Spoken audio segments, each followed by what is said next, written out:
What's up? How are you? Hey, I'm good. How are you? Long time no see. I know. I think last time I saw you was under bad circumstances. We had Jim's thing. Oh, you performed yeah. at that, you did great. Thank you. Yeah. That was really hard. Yeah, he was awesome. Really I know. Such a special man. Wish Shreveport had a lot more people like him. It would be a much better place. Yeah, but here we are. So I've known you for a long time, but we've never really hung out and talked about you, or anything. Just seen you in all the places and playing music everywhere, and so let's get into that. Let's get into like how you got started and all this stuff. How I got started? Well, as you know, I got started singing professionally at Superior Steakhouse because I believe that's where we met. Yeah. I was trying to remember where we met the other day because Ben, my husband, asked me, and I was like, I don't remember how I know him. I was like, but I know him, and then it hit me. I was like, Superior Steakhouse, that's where it was. But basically, I grew up singing in church, and I guess I got a call. I graduated from college in spring of 2013, and I got a call from the guy that booked at Superior Steakhouse. They were looking for a piano player to play for one of their singers. And so asked if I was interested, and I was like, I guess. Like, I had never done any type of like secular music or sung in any kind of secular setting, and so for me it was very different. So I went and I auditioned, I guess, if you will, and I never played for the person. They just hired me to be one of the acts to play and sing. And so that's basically how I got started as far as like it paying my bills. Yeah. But as far as singing goes, oh my goodness. I remember being on a stage as young as probably 4, like in a children's choir, like not anything super serious, but I do remember, singing for about as long as I can remember. And then I started playing piano when I was 6. Begged my parents to take me to lessons. Didn't learn anything, just memorized everything, unfortunately. So I actually never learned like music theory and how to read and all that stuff. So anytime people ask if I give piano lessons, I'm like, oh God, no. Like, no, you don't want to take from me. I taught myself chords later in life. And I've just been playing and singing for a long time. And so it looks like I know what I'm doing, but I don't really. So you don't read music? Mm-mm. Yeah. That's crazy. That's crazy. Like, piano is such an interesting art form. I feel like it's almost like a dying art form. Like, I don't see, and I mean, you're in that world, right? So you probably see more people playing it, but like just from an outsider looking in, I don't see a lot of people, especially around here, that have that art form and to display it anywhere. You know what I mean? There are a lot of guitarists, so I will agree with you. Yeah, I will agree with you. Like when someone asks me, if they can book me for an event, and I'm already booked or I have something going on, they're like, okay, well, who do you recommend that's like you? And I'm like, well, like there are some piano players that sing, but like not the kind of, music that I do. And so I'm like, there's a girl that plays guitar that does a similar kind of set. But so yeah, I think you're right. I think the guitar is definitely kind of taking main stage right now. And power to them. It's way easier with guitar. You automatically have a rhythm. Yeah. Which is cool. It's something that you can play without having to have a speaker. I mean, everyone typically plugs into a system, but it is something you could literally walk out on the street and just play and sing, and that doesn't happen with the keyboard. So yeah, I get it in a lot of regards. I also would argue it's probably a little easier to pick up, just because not everything. A lot of things are just chords with guitar, and you can literally just look up a chord chart and it literally tells you the number of your finger and everything. And so I would think it's the easiest to be self-taught on guitar. But yeah. Yeah. So you got into doing that, and you started playing the piano at 6, you said? Mm-hmm. And so, like, what style when did you start, like, finding your style? Because I know you, and, like, are you doing any original music now, or, like, what's all that look like currently? Yeah. So, I mean, when I started playing, it was little children's books, like, you know, with songs like I've Got Ants and, you know, some elephant. No any specific kind of style. I guess I would say, I wouldn't even really say classical. I don't know what age kids start to learn classical piano, but I guess I never really got to that point. But I am working on a new project. Okay. That I'm really excited about. I'm actually about to do, like, a whole rebrand, like a name change and everything. And I have released a few songs, original songs, like, on digital platforms. 2 singles, one in 2017, one in 2018, which is wild to say that that's been a while now. And then I did a Christmas EP in 2020. And I would say those songs were more like pop, soul, if you will. And this new direction that I'm moving in is definitely leans more towards soul. Okay. So, what inspired that shift? Honestly, it's always been who I am. So when it comes to creating music, you're definitely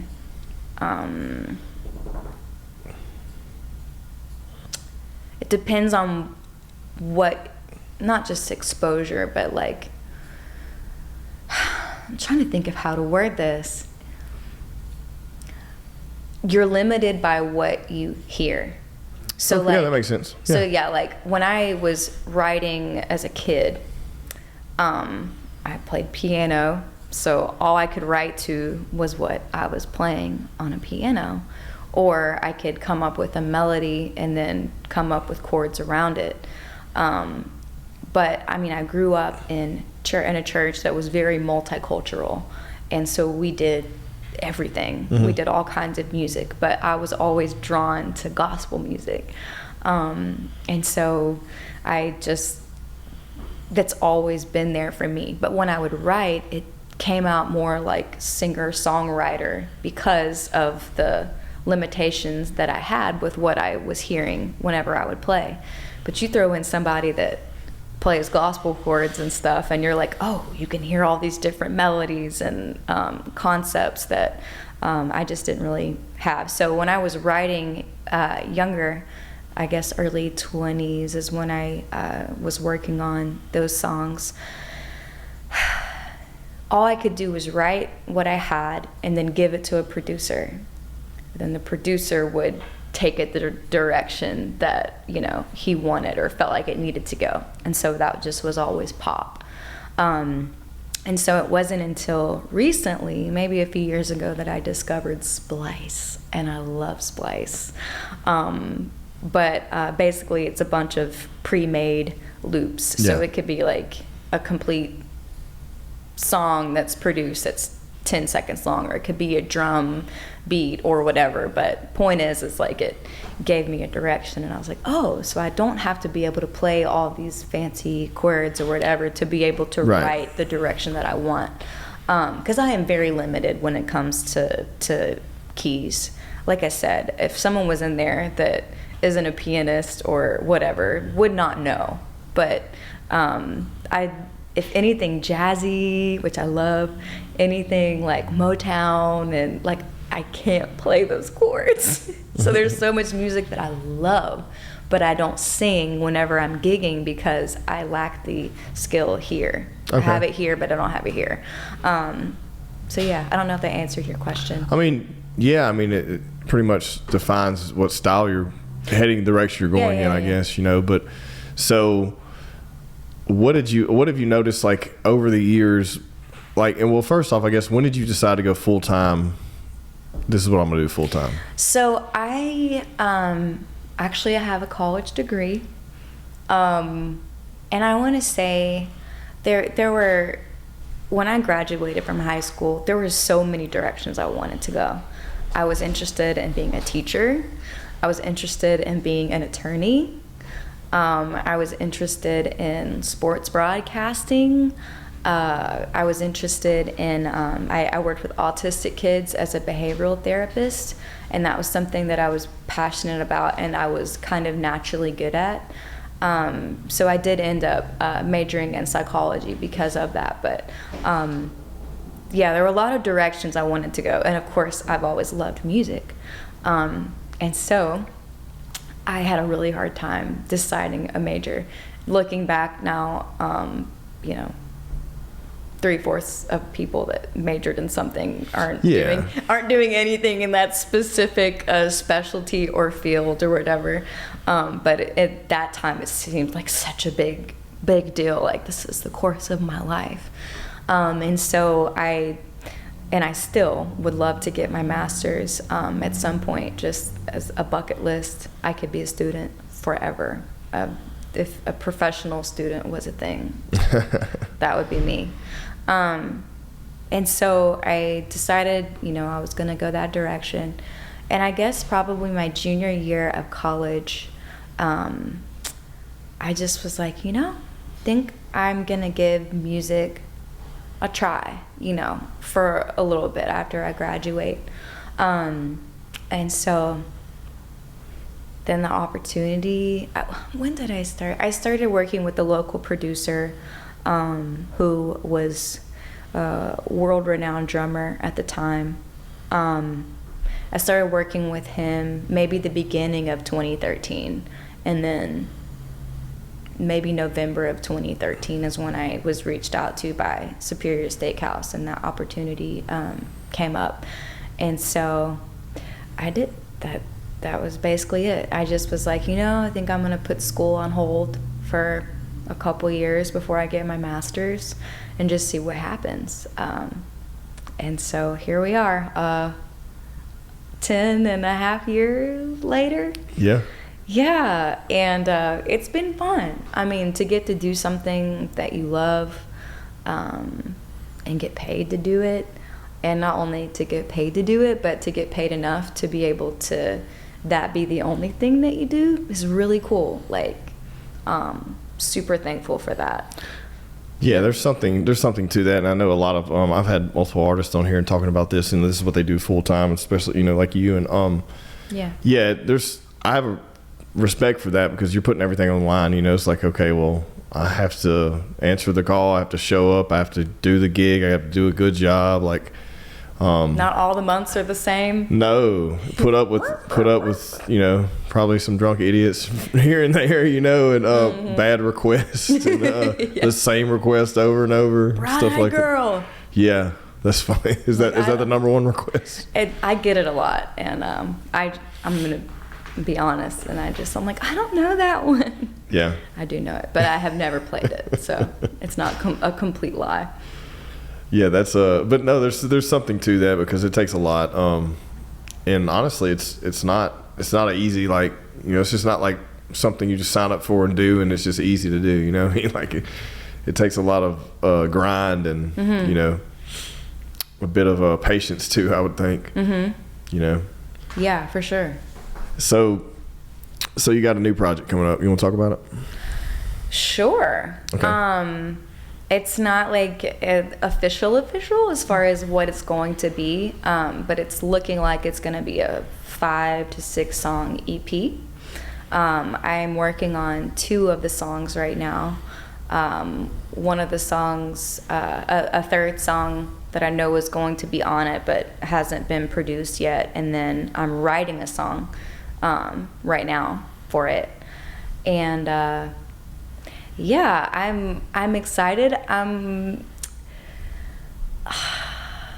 wouldn't say nervous or scared, but you know, there's always a little bit of like uncertainty when you're doing something that's new.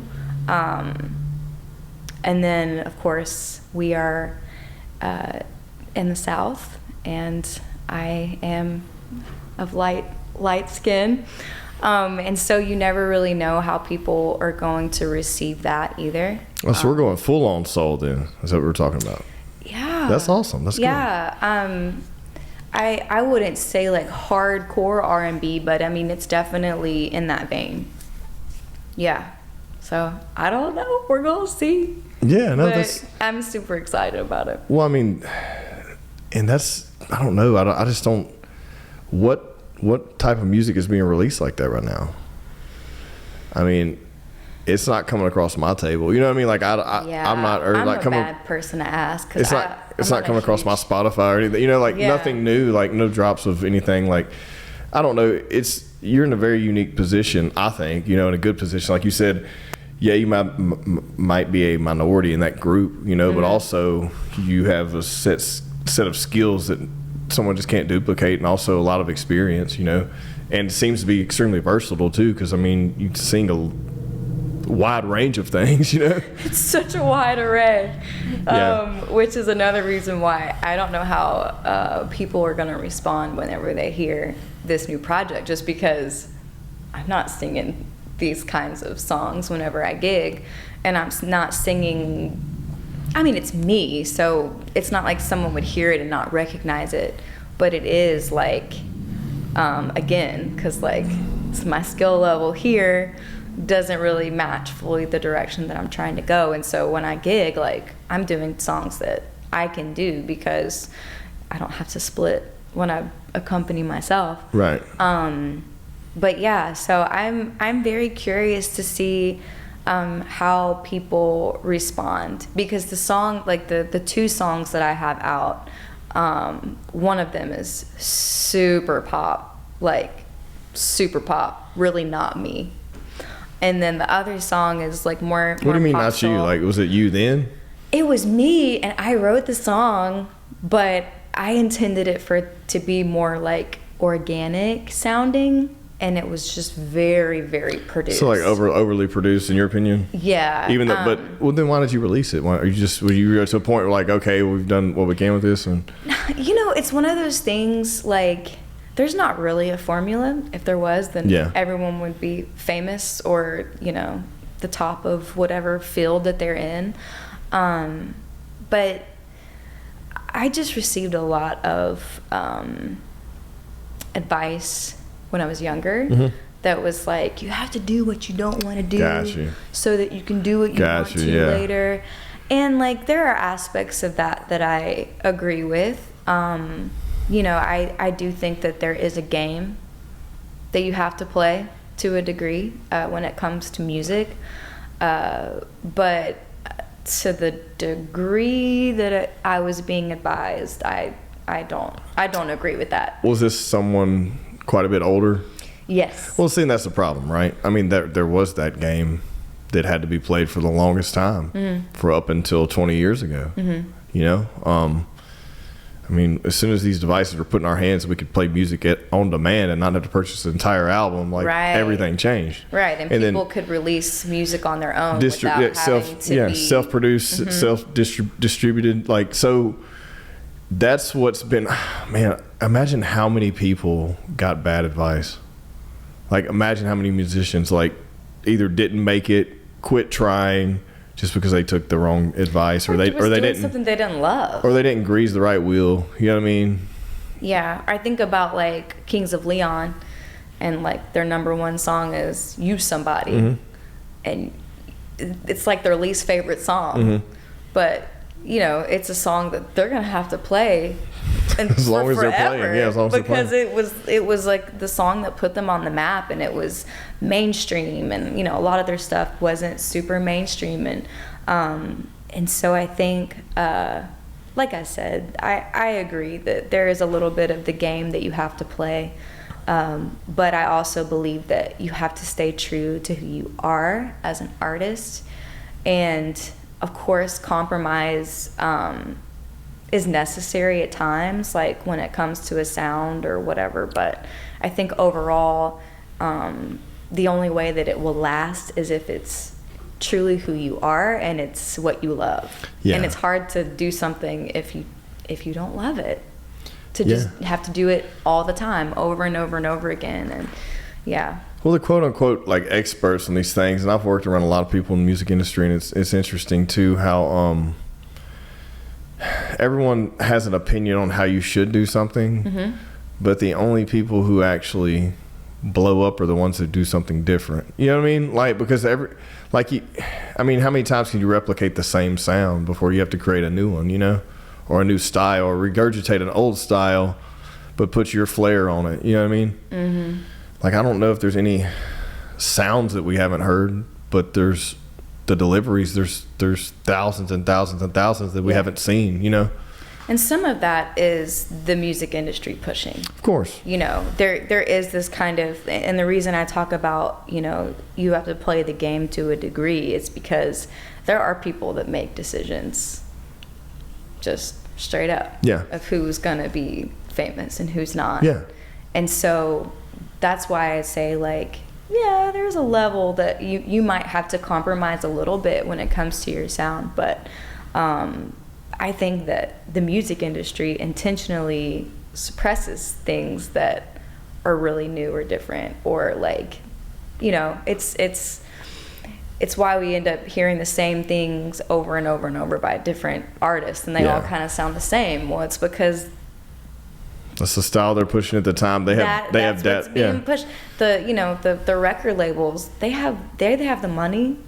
Yeah. You know, the radio stations are playing what they want them to play. Yeah, and they've invested. They've invested tens, hundreds of millions of dollars into this one style, so they need that style to play out so they can recoup their investment. You know what I mean? Yeah, for so sure. It does make sense from a business perspective, but it's unfortunate from a artist perspective. But it is awesome now that people can release things and just go viral with one. I mean, look what Post Malone did. You know, getting started. Look what even that Oliver Anthony dude did with the band. You know, like the weird. Yeah, there are definitely people that break the mold, but that's few and far between. No, it's like you can't say, "Well, I'm going to be that person." Like that's just the right second and the right day at the right time. So many things. Yeah. There's so many variants. Stars aligning. Yeah, not to mention whatever the climate is of the culture that day. You know, and the economy, politics, all that. You know, just dropping the right thing at the right time works sometimes, but that's not.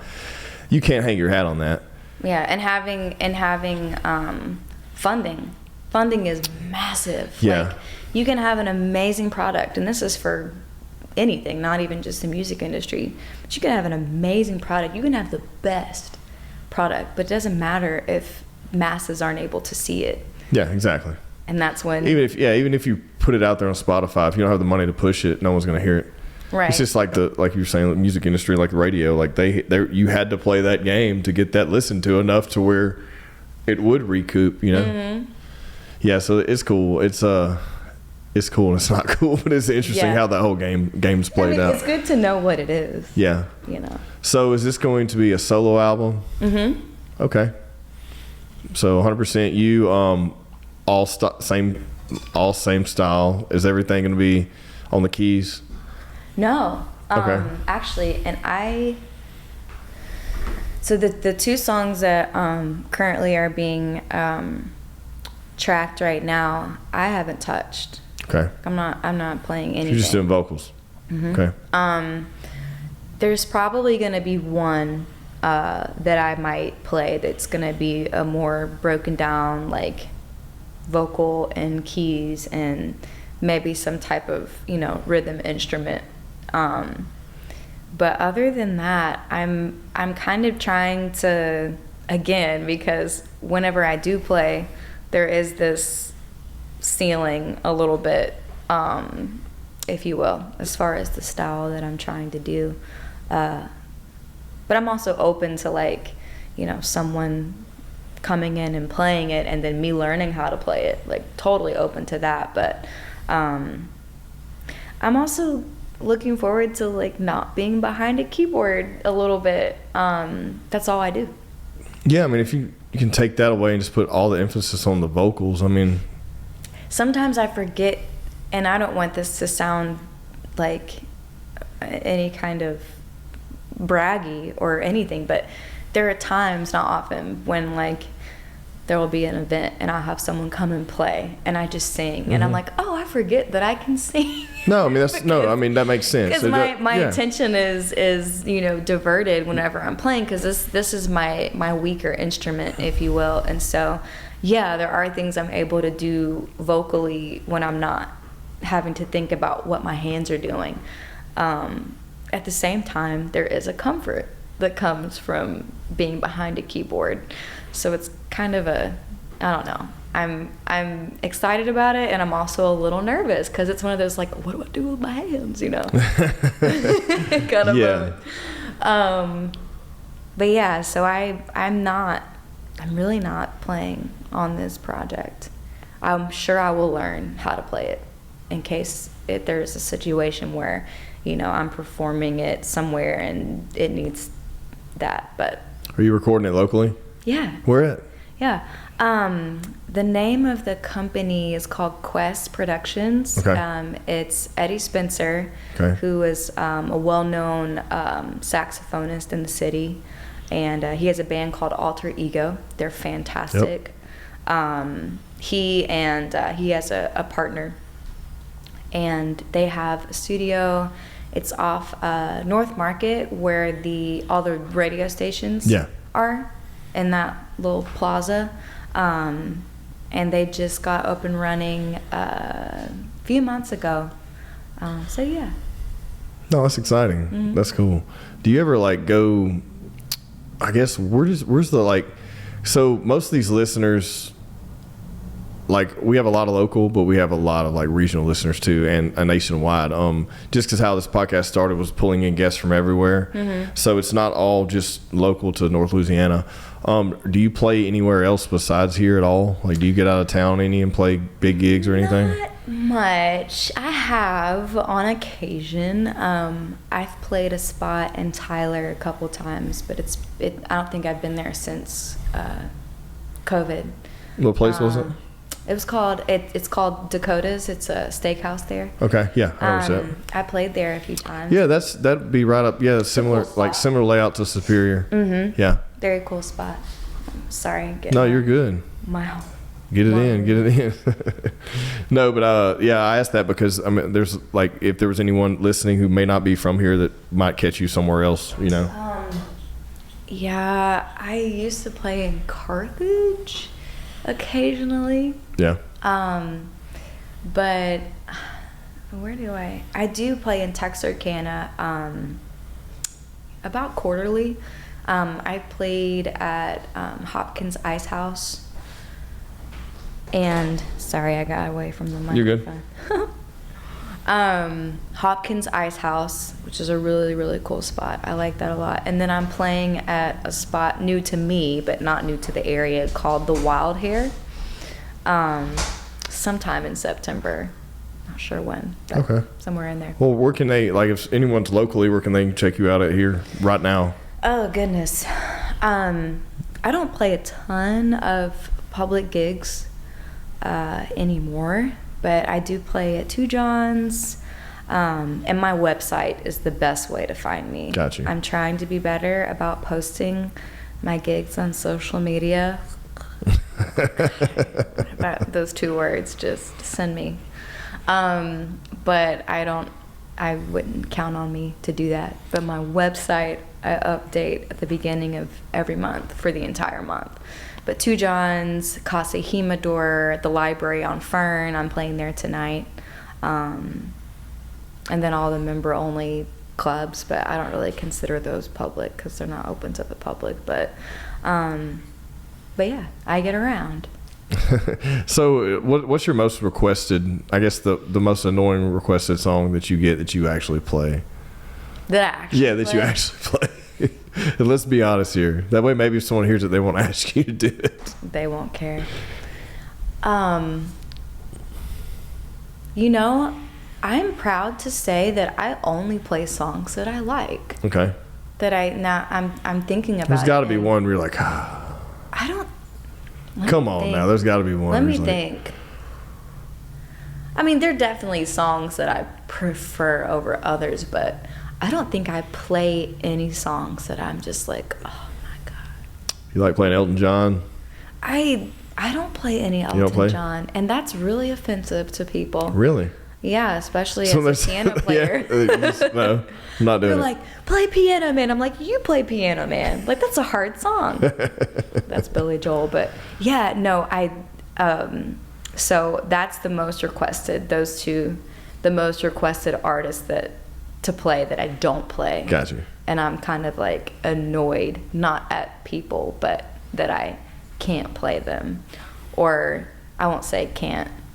Haven't taken the time to. Yes, so those guys are like real musicians. Like, Come on now, you are. You do this for a living. Yeah, you do No. it for a living. No, No. we're going to say you are. When it comes to my fingers, average at best. And I stay in my lane and it works for me.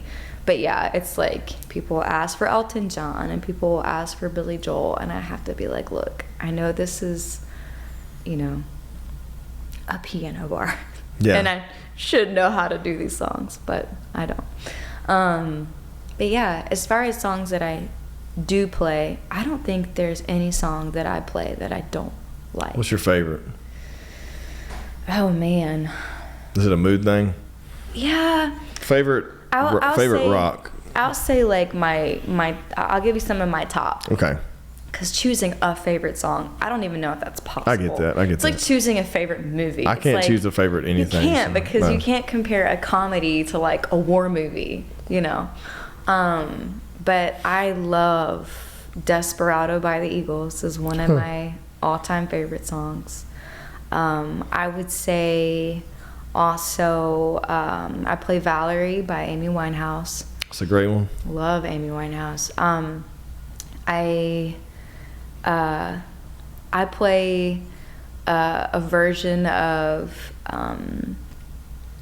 Free Falling that's between John Mayer's version and the Tom Petty's version that I really enjoy playing. Drops of Jupiter. That's always a fun song to play. It's got a lot of classic rock. Yeah. Is that what it is? Yeah. Yeah. That's exactly what it is. You're falling right in the genre. So we're taking the shift from classic rock to soul. That's gonna be interesting. Yeah, and of course, like the few songs that I can play, I love to play. I play "Stand by Me." It's a great one. "Ain't No Sunshine." That's a really good one. Yeah, I like the DMX version though. Oh, I haven't heard that. What? You haven't? Oh, dude, my. I don't think for licensing purposes we can play it, but like we're gonna send you the link. I'll send you the link. Yeah, I'll send you the link. I was saying that to be facetious, but at the same time, it's a great version of it. And what else did you say? I'm sorry.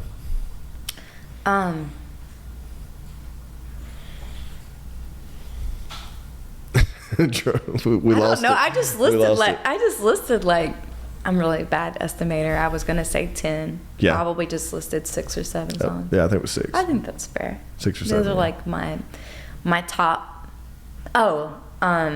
And then I like my version of "Still Haven't Found What I'm Looking For" by U2, which I sang at Jim's funeral. That was great. I was crying like a bitch. Excuse my language. I was like, my wife's like, "What's wrong with you?" She's never seen me cry. I was like, "Dude, I don't know. It's just a lot of emotions all at once." I hadn't seen the dude, and I just talked to him a week ago. And then that funeral, I'm telling you, I found out I was playing maybe 3 or 4 days before they set the funeral. Let's be real though. I don't feel like it was a funeral. No. You know what I mean? It definitely didn't feel like a funeral. I mean it didn't. But Jim had told me that he wanted me to sing at his funeral, like joking, told me that. And I was like, dude, like that's way down the road. Like we're not entertaining that. And it happened to be one of the songs that he loved that I played.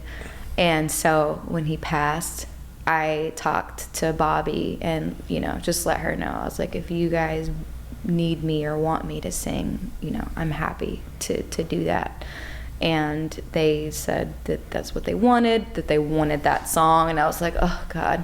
I was really hoping that they wanted, Amazing Grace or something that, I wouldn't have felt such an emotional attachment to.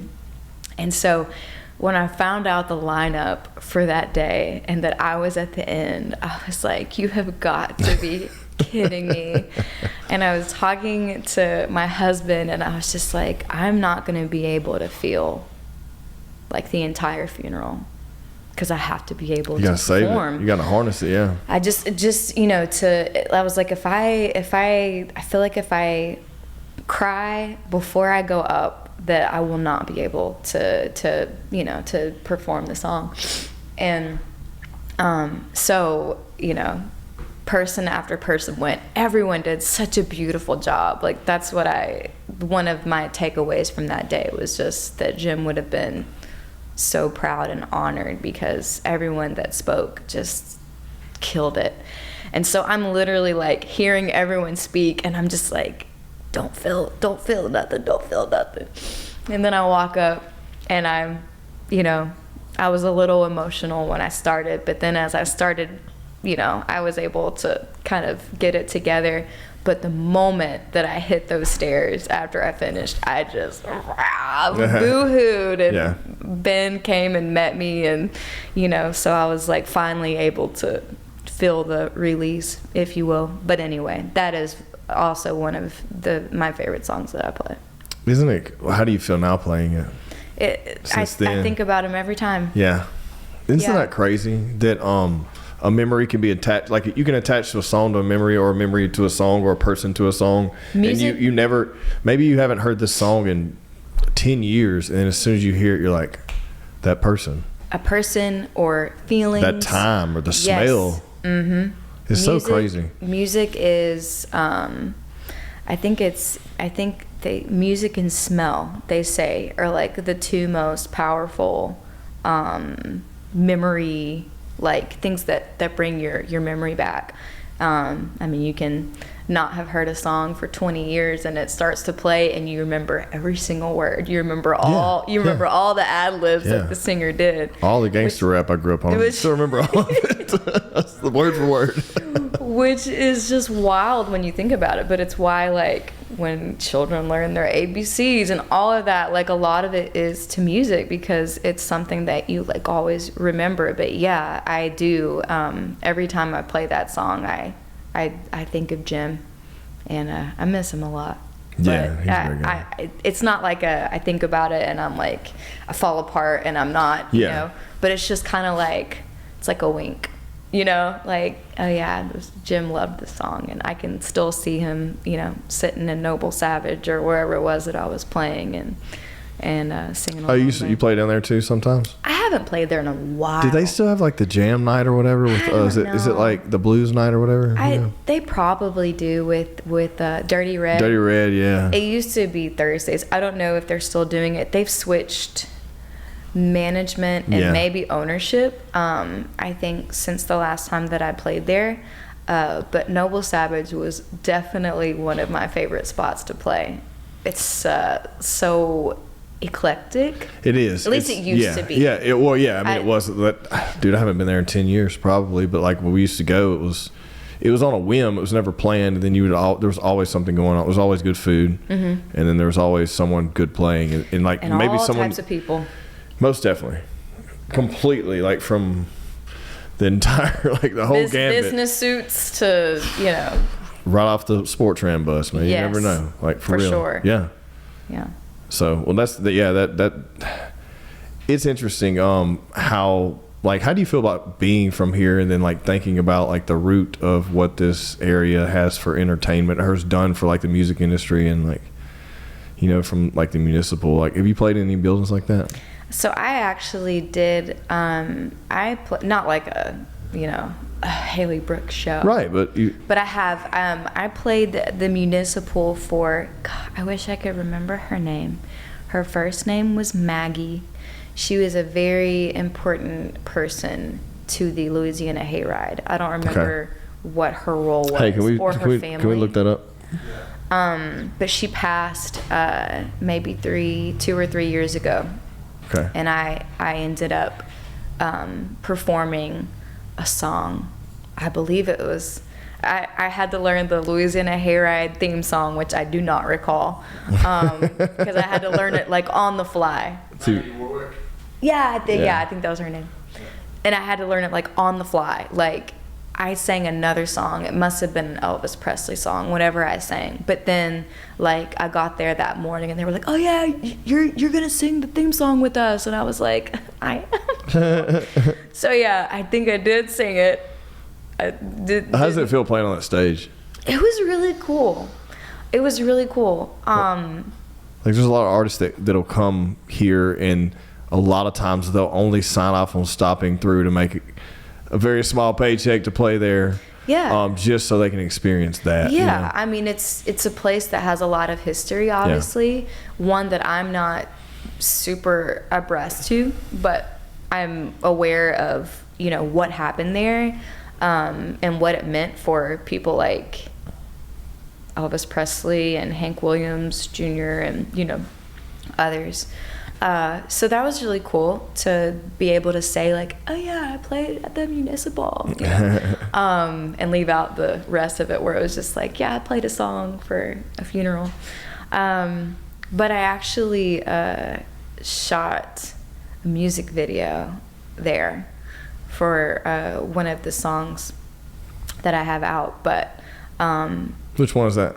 One of these days. One of these days. Yeah. So it was shot at several different places, but one of the visuals that I had in my mind was like of me being on a stage in like a black dress, like with gloves, like having like a really kind of old school feel with like an old microphone and singing part of the song. And so I had a buddy that had a connection that made it possible for us to do it. So that was cool too, hanging out in there for an hour and a half, however long it was for that.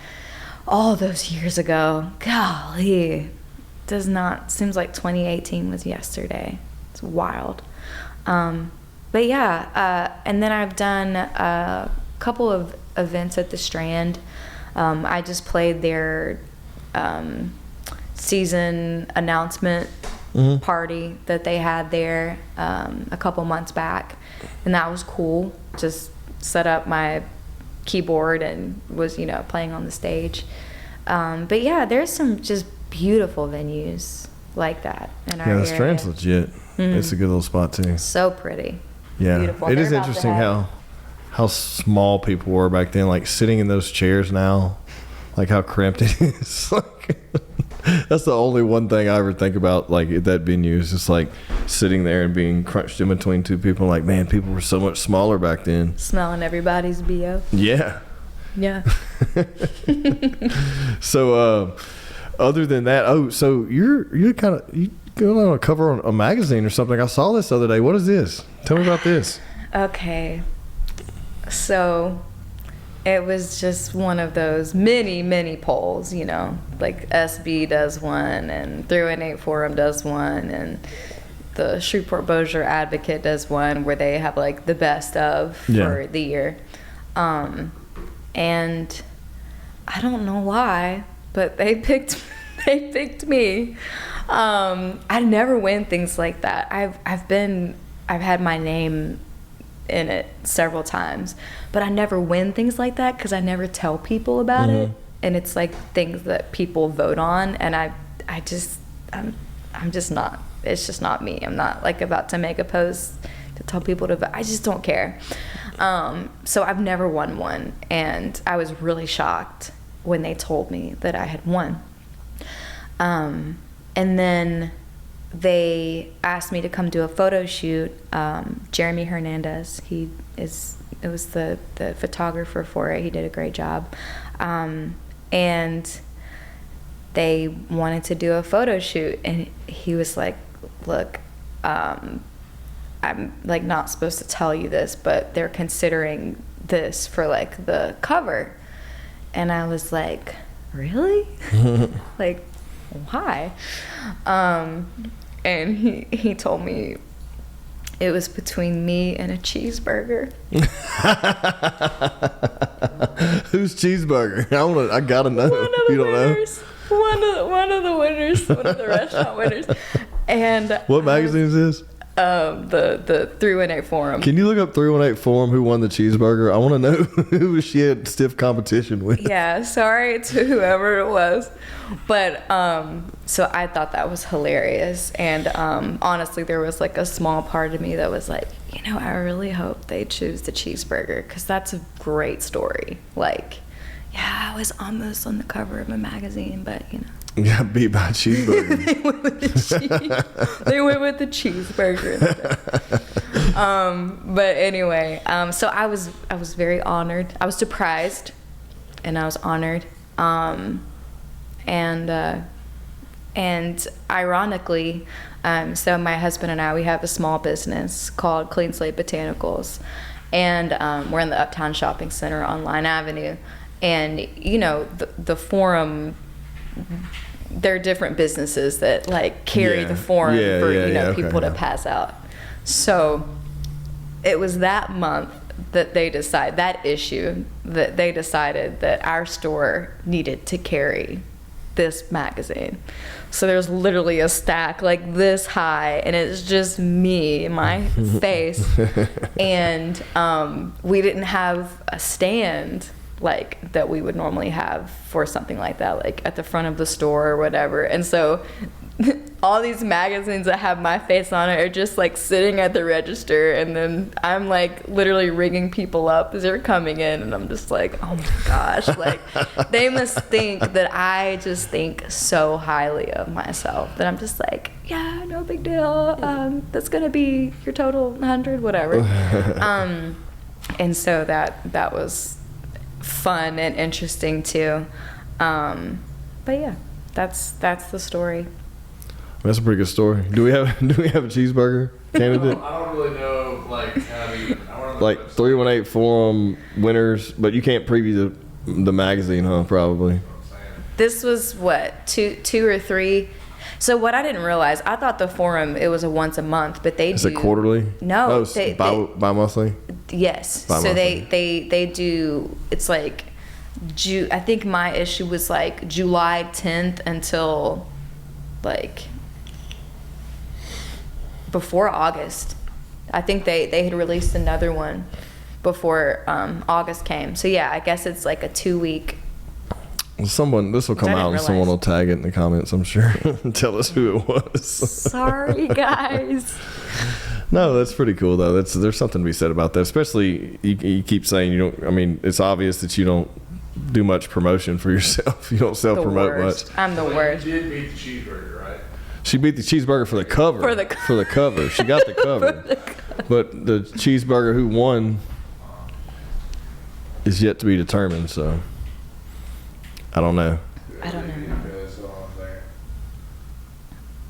Okay. Hit road. We're good. Yeah. Anyways, so well, what else is going on? What else do you do? What else? Y'all have that do I business. You're working out. Yeah. You're carrying around a water jug like I do. I'm back. Yes, it's so nice to be among to be hydrated. Fellow gym heads. Though I don't. You look like a gym head. I do not. Dude, I'm just trying to like. My wife beats me every day we go, so I'm just trying to like not lose to her, and that's my motivation to go. Right on. I mean, that's good motivation. Yeah, I'm back in the gym. I definitely had a long hiatus, way longer than I'm used to, just because of demands of our business, and then working 4 to 5 nights a week. So yeah, just didn't have time, and then we got married in March, and so congrats, by the way. Yeah, thank you so much. Very recent. Yes, we're professionals at this point, so happy to give you any advice if you need it. But yeah, so we had the fourth quarter, which is always insane for retail in the best way, and insane for me because I'm doing lots of Christmas parties. Oh and all yeah, that dude, stuff. that's a crazy time for So that. December was insane. January started, getting ready for the wedding and the business, and then doing all my gigs. But anywho, I'm back. Happy to be back in the gym. It feels so good. Oh, it's just the best. I pity anybody who doesn't stick it long enough to experience, like, the first month sucks, period. Like, you're so sore, like, you can't. Especially if you've been off for any time longer than a couple weeks. Anything over like 2 weeks, it's just like starting from scratch again. Yeah. But I would say when you're doing it consistently, it doesn't take a month. Like, maybe the first week back is sucky. But yeah, when you're just starting, that first month is hard. Yeah. But if you can just push past it, and you're like, oh, it's the best. But anyway, so yeah, I'm back in the gym. And then I help my husband at our store, as I mentioned. And so my days vary a lot. I'm trying to be more intentional about writing. It is something that constantly gets pushed to the side, not because of any reason other than it's just not priority as far as, like, you know, what has to get done, and finding good help is really hard. So, you know, we're in a situation where we hire somebody. Isn't that interesting? Like, I hear that from every single walk of life. I'm in the business of working with other businesses, and it doesn't matter what space. Everyone is having a hard time. Where the hell are these people getting money from? I just their parents. I just keep wondering where the baton got dropped, because it was COVID. It was COVID, right? That's what everyone says. I mean, I wasn't raised to have a poor work ethic, and I wasn't raised to just think that things were going to be handed to me, or to just quit. I wasn't allowed to quit anything. Like, so it's not my default. Like, when something gets difficult or whatever, it's like, quitting isn't the option. Like, you press through and you do what you need to do. So I don't know where the ball got dropped, but it got dropped hard. Yeah, it's weird. It got dropped really, really hard. And so, yeah, we have had a hard time with keeping employees. And so what happens is we hire somebody or some people, and then we get a break a little bit for a month or so, to where we don't have to be at the store all day, every day. But then, you know, someone or everyone, you know, that we just hired is like, yeah, thanks, we're going to try something else. And then it's like back at square one, and it's like, so it's hard to get used to any kind of routine. Yeah. I've noticed this in different layers, like different industries, different ages. Like, not just like, you know, early millennials and then, you know, anything younger, but I've seen it. I don't know. I've heard the feedback, and I'm just like, what happened? Like, it doesn't make any sense. Yeah. Also, the thing was like, I'm going to try this for a little while. No. I don't know. I feel like we didn't try jobs. I feel like we worked our asses off, and then until another opportunity could come up, but still then you felt sense of guilt and loyalty to even ride it out probably longer than you should have, you know what I mean? Yeah. But they're like experimenting with jobs like drugs now. I guess it's like, I think I don't know where it happened down the line, but somewhere people started being so emotion led, and it's like, how am I feeling today? Yeah, that or makes like, sense. how am I feeling in this season? And when you operate like that, you'll never stick with anything. Yeah, but also, how are you you paying your bills or eating? You know, like, I think people are staying at their parents' that's what I'm houses thinking, longer, or moving out and then moving back in, which not knocking anyone. I lived with my parents for a while, but I was intentionally like trying to save money. But I mean, I worked. It wasn't ever just like I like laid around all day and like played video games or I want to go to work. Okay, and then, well, why are you at home? I thought you had a new job. No, I didn't like it. I want to try something different. Right. What? Conversations that would. Can you imagine having that conversation with your parents? That would never happen. Why aren't you at work? I didn't like it. I don't like my job, so like, what are you talking about? Right. Or like even things that you enjoy. There's always seasons. Like for me, when I gig, I would be lying to say I'm ecstatic about every gig that I have. That I'm on my way to my gig and I'm just like, oh my gosh, I'm so excited. That's not true, because that's just not life. Like, do I love what I do? Yes. But there's sometimes when I'm like, I would rather be asleep. Like, or I'd rather be with my husband. Or I'd rather be doing a lot of other things, but it's not an option because that's what pays my bills. So even in something that I love and enjoy, I don't always love and enjoy it. I think that's what it is. There's no I guess there's those people who make a commitment and they see that commitment through. Yeah. But then there's the people who are just, I guess, going based on their feelings. Yeah, based on that and just saying, I'm going to do this, I'm going to try this out. But even still, I remember any job I ever left, even all the way back to like when I was working at the sawmill with my family, like it was a gut-wrenching feeling to tell them I was leaving. Mm-hmm. Like I did not want to have that conversation. The amount of guilt I had, even though it was for me, and they of course said, sure, that's fine, go do, like. It was probably for a good reason. Yeah, but like the amount of guilt, like just, like I just thinking about it now, like I could literally want to throw up right now thinking about how I felt ever having those conversations with anyone, like, and then I prolonged, like I put it off even probably a couple months longer than I should have, just because it's like, okay, I just don't feel like I know I'm going to put them in a bind, like, and you don't see that anymore. It's just like, no, I'm not going to show up today, or no. There's so many business owners that tell me too, like, no call, no shows. Yep. That was not a thing, man. Or people quitting and not giving a 2 weeks notice. Yeah. Just like, and like in a text message, hey. See, I was the person that gives them. I'm not gonna be. I'm not gonna be working there anymore. And we were like, as in like you're not coming in today, like in 30 minutes when I need to be there to open to make sure that the store runs as it needs to. So yeah, it's been wild.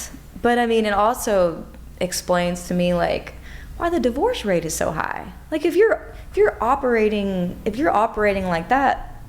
Like, yeah, let's get married. Hey, let's get married. Think about all the times in your marriage. You've been married longer than me, but I can just say from my relationship period, like relationships are work. Yeah. Like it doesn't matter how compatible and perfect for each other you are. Like they're work because you're bringing two worlds together, two different ways of thinking, two different ways of doing things.